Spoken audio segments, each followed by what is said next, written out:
Las llamadas cuentas emocionales son pesos psicológicos formados tal vez por una mala experiencia, un mal recuerdo, una mala vivencia que no se logró sanar en un tiempo determinado y que seguimos arrastrando. Esto nos impide tener una buena salud mental, tal vez un mejor bienestar de vida.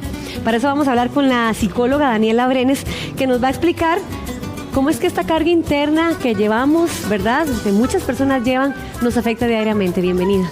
Muchas gracias por la invitación. Primero que nada, cuando hablamos de todas estas cargas emocionales, lo que tenemos que tener en cuenta es que no se trata del tamaño de la experiencia, sino más bien de cada persona y cómo el sistema emocional de cada persona lo procesa de una forma diferente. Entonces, una misma experiencia puede afectar de formas diferentes a diferentes personas. ¿De qué manera este peso acumulado, lo podemos llamar así, afecta en el funcionamiento diario? Afecta en todo sentido, porque para empezar produce algo que se llama estar hiperalerta o estar hipervigilante, que es el hecho de que muchas veces cuando tuvimos una mala experiencia con algo, por ejemplo, entonces constantemente estamos pendientes de eso. Por poner un ejemplo, digamos que una persona a quien su pareja le dio vuelta, de repente entonces está prestando mayor atención a este tipo de conductas y tengo una futura relación con otra persona, pero paso pendiente de que puso el teléfono al revés, o de que contestó una llamada pero salió de la habitación, y que tal vez son conductas, digamos, inofensivas o que no necesariamente significan algo, pero a las que les presto muchísima atención por mis experiencias pasadas, por ejemplo. Ahora, ¿cómo liberarnos desde adentro? Porque tal vez las cosas que le pesan a Daniela no son las mismas que me pesan a mí o las mismas que le pesan a Rafa, y que ha venido cargando durante toda su vida, y a veces no se expresan porque decimos, no, es que nos da miedo que nos subestimen los sentimientos.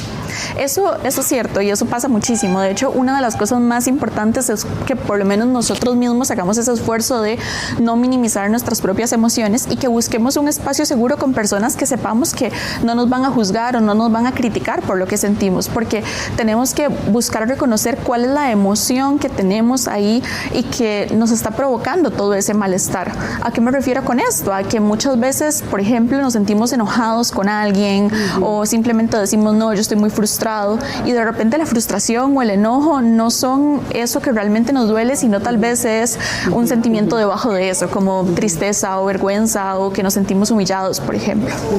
Se habla mucho del viva el proceso, gestione sus emociones, supérelo, ¿verdad? Cuando dicen, ay, es que terminé con mi novio, me siento muy mal, ay, supérelo, no era para tanto. Pero ¿cómo? Porque solo el que la sabe la reza, dice el dicho. Sí, exactamente. No, hay que reconocer las emociones y efectivamente es un proceso. Eso no podemos quitarlo, digamos, siempre se necesita ese tiempo, ese espacio, pero el tiempo por sí solo no hace nada. Es el tiempo cuando nosotros estamos haciendo cosas activamente para procesar esa emoción, para procesar e integrar esa experiencia. Ahora hablemos de las memorias activas, estos recuerdos que siguen ahí como una gotita, ¿verdad? Y caen, digamos, un ejemplo. Se terminó con el novio, no se sanó esto fue un mal recuerdo, de repente tiene otro novio y entonces tiene una mala experiencia y se vuelve a acordar de lo que hizo el exnovio, y entonces se cierra el corazón y no permite que se ame más, ¿verdad? Y le pasa a muchas mujeres. Sí, exacto. Eso en realidad es muy común, y es muy común porque justamente no se trata de una única experiencia, es que tuve una primera experiencia que fue la base, por así decirlo, en la que se agarraron las siguientes experiencias emocionales, y entonces a partir de ahí se convierte en como un cuadro de múltiples experiencias, por así decirlo. No tan buenas, ¿verdad? Como exactamente. Y más bien lo que tenemos que hacer es como poder ir trabajando con cada una de ellas de forma independiente. Ya cuando es algo así, de hecho, mi principal recomendación sería buscar un proceso de terapia, porque es mucho lo que hay que trabajar. No podemos pensar que vamos a sanar nada más lo de mi relación actual, dejo sin resolver lo de la relación pasada y se soluciona todo, porque tampoco funciona así.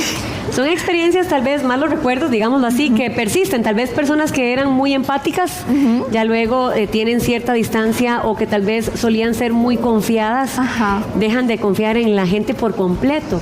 Sí. Pero en todos, no solamente que tal vez en personas ahí selectivo, pero se van a los extremos.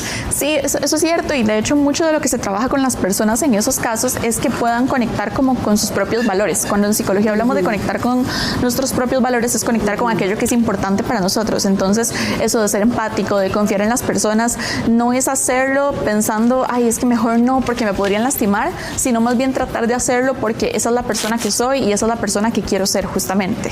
¿Cómo diferenciar un mal momento? Un mal momento me refiero como a saber si yo ese momento le tengo que poner atención porque me puede llevar hacia una depresión. Principalmente porque cuando es nada más un mal momento vino, pasó, digamos, lo superé y ya. Pero cuando algo no sucede de esa manera y entonces no lo superé, sino que de repente pasa el tiempo y yo veo que me sigo sintiendo triste, yo veo que me sigo sintiendo preocupada, yo veo que empecé a cambiar las cosas que hacía, entonces es ahí cuando hay que prestarle atención. La reparación necesaria. Digamos que esto es un proceso de arreglarse uno mismo. ¿Cuál es el paso a paso o qué es lo que podemos empezar a tomar en cuenta o pequeñas acciones que podemos hacer en nuestro día a día para cambiar? Yo diría que el primer paso definitivamente tratar de reconocer la emoción, buscar dentro de nosotros qué es eso que nos duele, tratar de ponerle nombre y abrirnos como con nosotros mismos, incluso sin nosotros criticarnos, porque muchas veces somos nosotros mismos los que como que nos ponemos una barrera y nos decimos, no, yo no me puedo seguir sintiendo triste por eso, yo no me puedo seguir sintiendo enojado por eso, y eso afecta porque no nos permitimos ni siquiera sentir la emoción. Entonces ese sería como el primer paso y luego de ahí el buscar un espacio seguro, un espacio con personas que no me critiquen, que no me juzguen, que realmente quieran apoyarme y con quienes yo pueda ir hablando de esas cosas. Reducir la intensidad de las emociones acumuladas. ¿Cómo hacemos con eso? Va por dos lados, porque por un lado existen muchísimas técnicas de regulación emocional, por ejemplo, que respiración diafragmática, que relajación muscular, respiración cuadrada, no sé, hay muchas, pero esas nos van a ayudar nada más a disminuir la intensidad en el momento en que nos sentimos desregulados emocionalmente, y lo que ocupamos no es solamente eso, sino el poder procesar la experiencia, y eso ya es como todo ese trabajo terapéutico, incluso muchas veces, que se tiene que hacer. Como todo, en un proceso de superación, hay días muy malos y hay días que se sobrellevan. Claro. ¿Cuál es la recomendación en esos días que son pésimos? Que tal vez la persona no desea ni levantarse. Mi principal recomendación sería el tratar de enfocarnos en esas actividades que para nosotros son reforzadores naturales. Reforzadores naturales es un término que utilizamos en psicología para esas actividades que a nosotros nos generan placer por sí mismas. Por ejemplo, digamos que tal vez yo soy una persona que me encantan los animales. Entonces estoy teniendo un mal día y una buena actividad para mí podría ser el ir a buscar algún animalito que, no sé, si tengo mascotas, ir a hacerles cariño o así, pasar tiempo con ellas, porque es algo que a mí me genera mucho placer, que me hace sentir bien. Entonces depende de cada persona, pero buscar eso que yo ya sé que naturalmente me hace sentir bien. Hablemos de estos días. A vísperas de la Navidad, muchas personas se obligan a estar feliz porque tiempo de paz, de amor, comunión, familia. Pero cuando no es así, ¿qué podemos hacer? Tal vez están con una sonrisa de oreja a oreja en una reunión familiar y la cabeza está dando vueltas por otro lado. Vieras que de hecho eso es más común de lo que pensamos. Tal vez a nivel, no sé, social pensamos que todo el mundo está bien en Navidad, que todo el mundo lo está disfrutando, y por lo menos desde mi experiencia y desde la de muchos colegas, es una época en la que más bien aumenta mucho la consulta, aumenta la cantidad de pacientes. Ay, ¿cómo puede ser? Sí. Pues no sabía yo, doctora. Porque de hecho, bueno, claro, es que muchas personas tal vez se sienten más solas o sienten que tienen que ver a personas familiares con los que no se llevan tan bien o que más bien mantenían cierta distancia por diferentes motivos. Entonces en realidad es bastante común. ¿Y cómo se hace entonces? Bueno, yo no sé si me desvío un poco del tema. ¿Cómo se gestiona esto? Porque a veces la típica tía, mamita, ¿y el novio? Mamita, la veo con unos kilitos de más. Y usted dice, esa tía yo no me la soporto, no quiero ni verla, pero es Navidad, entonces tengo que sonreír, darle el regalo y un abrazo. ¿Cómo salto esa cuenta emocional? Y yo creo que, no estoy hablando por mí, ¿verdad? No, claro. Pero estoy hablando por muchas personas que cuentan, tal vez en reuniones de amigos, la misma historia. No, es que me llamó la atención la forma en que lo pusiste, porque justamente dijiste a la que tengo que ver y tengo que darle el regalo y tengo que darle el abrazo. Y esa exigencia es parte de lo que incrementa el problema, digamos. Eso tenemos que frenarlo con nosotros mismos y con nuestros familiares tal vez más inmediatos que nos pueden pueden apoyar. Ahí me puedo agarrar, no sé, de mis hermanos, de mis primos, que tal vez me pueden apoyar a decir, no, yo no voy a acercarme tanto a esta tía, no me voy a acercar tanto a esta persona, porque lo que ocupamos es poner límites. Claro, viendo el límite no como un pedirle un favor a la persona de que no me diga algo, sino más bien viendo el límite como eso que yo voy a hacer para yo sentirme tranquila y segura cuando pasan esas cosas. Entonces, el límite es como cuando ya yo le digo a la persona, bueno, a ver, si me sigues diciendo cosas sobre mi peso, la verdad me voy a ir. Ok, pero si no se la soporta, ¿qué se hace? ¿Le dice de frente, no va? Tal vez evita esto, porque a veces por quedar bien dentro de las familias no suelen hacerse este tipo de comportamientos. Eso es cierto. Realmente ahí es importante que sí prioricemos nuestra propia salud mental y que cada uno mida, digamos, su caso particular, porque yo puedo decir que no me soporto a una tía y podría significar muchas cosas para diferentes personas, pero entonces es importante que nos midamos, que nos prioricemos y que si realmente sabemos que, por ejemplo, que no vamos a poder disfrutar de la velada, que vamos a estar pensando solamente en que ya me vienen a hacer un comentario, que sabemos que no vamos a poder ni siquiera comer tranquilos ni nada, pues sí, mejor no invitar a veces a esa persona. ¿Cómo hacemos para estar bien, para estar estables, para procesarlo todo de la mejor manera? ¿Cuál sería este paso a paso? No hay una receta mágica y más bien incluso diría que como que no es realista pensar que siempre voy a poder procesar todo bien. Okay. Es normal y tenemos que saber que somos seres humanos, que no todo nos sale bien, que no lo vamos a hacer perfecto más bien, pero que cuando las cosas malas pasen vamos a poder irlas afrontando y para eso, digamos, todos estos como hábitos saludables que siempre escuchábamos, que dormir bien, que alimentarnos bien, que tener una buena red de apoyo, todo eso vienen siendo ayudantes del proceso de cómo enfrentar estas situaciones. Bueno, doctora, en lo personal tengo una tía que quería mucho, que perdí en estas fechas. Entonces, cuando se acercan, uno como que dice, bueno, suave un toque porque no me siento del todo feliz. ¿Cómo se procesa este tipo de emoción? Esas situaciones en realidad son muy duras, por supuesto que son muy difíciles de procesar.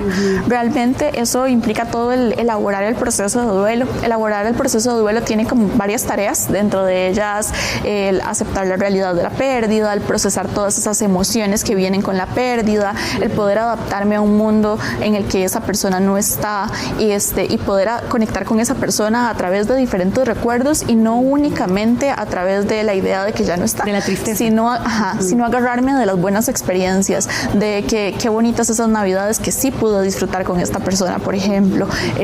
Todo eso nos va ayudando. Okay.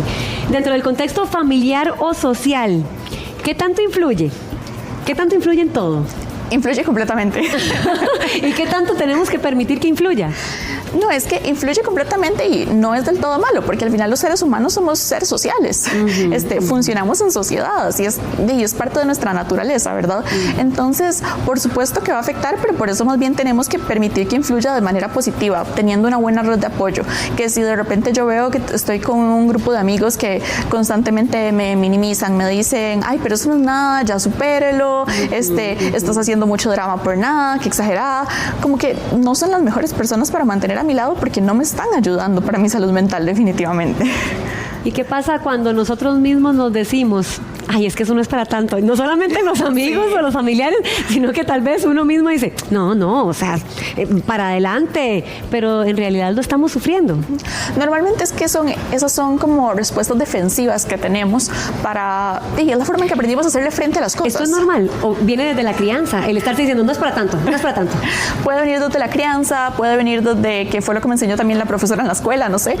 Pero sí, son cosas aprendidas y efectivamente son formas de afrontamiento, de que tal vez, no sé, tal vez esa fue la forma en que mi mamá encontró para funcionar, decirme no es para tanto, vamos para adelante, y de repente le funcionó en su momento, pero no es la estrategia más adaptativa y es ahí donde tenemos como que cuestionarnos qué es lo que realmente representa, porque a veces tenemos mucho miedo como decir, no, yo no puedo con esto, y tal vez no es tan malo, tal vez puedo como frenarme un poco y decir, puedo llevarlo con calma. ¿Cómo uno influye en el otro en el tema familiar? Porque a veces nuestras emociones se bloquean y por lo que pasa en la familia empezamos a vernos afectados en las relaciones laborales, interpersonales, con amigos, tal vez con la pareja. ¿Cómo manejamos esto? Principalmente buscando esas personas con las que sí podamos hablar para poder ir sacando ahí nuestras emociones, para poder ir ahí haciendo espacio y abrirnos, porque no podemos, justamente, digamos, si tuve un problema con mi papá, no puedo llegar a la reunión de trabajo a pelearme con mi compañero. No, Dios guarde. Porque no es más funcional. Claro. Pero entonces justamente de repente tal vez si llego al trabajo y todavía me siento afectado. Yo conozco muchos que se pelean, doctora. No, claro que pasa, pero funcional ni adaptativo es definitivamente. Okay. Pero entonces tal vez puedo buscar en el trabajo esa persona a la que sí le tengo confianza, puedo hablar con ella y eso me permite regular un poco mis emociones antes de entrar a la reunión. Y hacer un despelote. Exactamente. Bueno, adentrémonos un poco en el tema laboral. Estas relaciones laborales que a veces son un poco difíciles. Claro. Y tal vez no por temas de personalidad, a veces hasta por egos, ¿verdad? Entonces, ¿cómo podemos llevarnos mejor con los compañeros de trabajo en esta época? Porque se vienen cenas, fiestas y todo por lo general es en grupos para lograr un buen comportamiento social y para beneficio propio. ¿Cómo podemos manejarlo? Creo que ahí entra muchísimo el tema de autocontrol, porque no es realista decir que me voy a llevar bien con todos mis compañeros de trabajo siempre. Eso no necesariamente va a ser así, pero sí puedo controlar las cosas que digo y sí puedo incluso de antemano ir pensando en qué voy a hacer si ya conozco que tengo un compañero que siempre dice cosas ahí, como con un significado por debajo. Comentarios agresivos pasivos. Exactamente. Entonces ya puedo tener pensado como qué voy a decir, cómo defenderme, cómo poner límites y tener ese autocontrol de no responder de una forma que yo sé que más bien me va a hacer quedar mal a mí, por ejemplo. Bueno, teníamos todas las recomendaciones de la psicóloga Daniela Brenes. Muchas gracias. No, con todo Eché gusto. para mi saco también. Vamos a una pequeña pausa comercial. Quédese ahí con nosotros porque al volver estos días fríos se calienta uno con una buena pijama. Así que ya casi regresamos, familia.